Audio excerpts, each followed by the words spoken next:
Thank you very much, Chair. And to save time, I will speak from here rather than taking the long walk to the podium. I hope you don't mind about that. I want to, especially because time is so short, just touch on some big picture questions. Amongst others, we're facing three big global challenges at the moment. One is the unstable and changing nature of global power relationships. A symptom of the problems that that throws up comes in the crisis of arms control.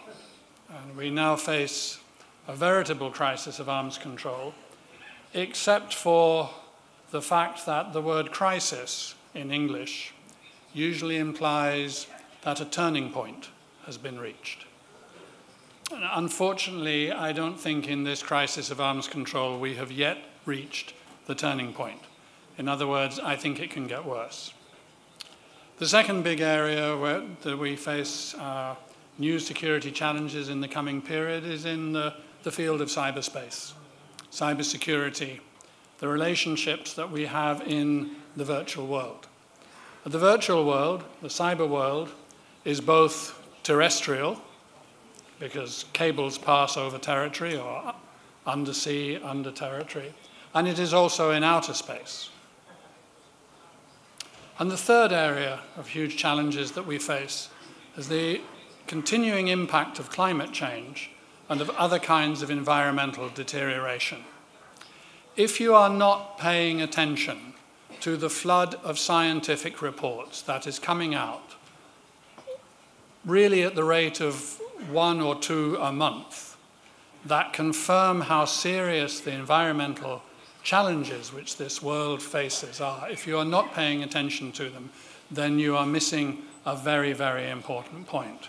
And one of the issues here is that the impact of climate change is, of course, going to be felt most severely by the poorest. So climate change and environmental deterioration are not just issues of nature, they are issues of social justice, and they are issues of governance.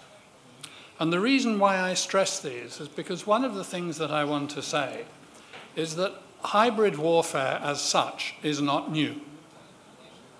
It was part of English strategy in Spain in the wars against Napoleon over 200 years ago. There are numerous examples through history of what we call hybrid warfare.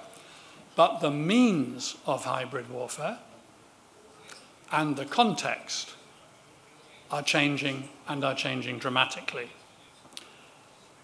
It is the situation of ordinary people that will be more and more at the center of the security challenges that we face, more and more at the center of the security agenda of the next 2 to 3 decades.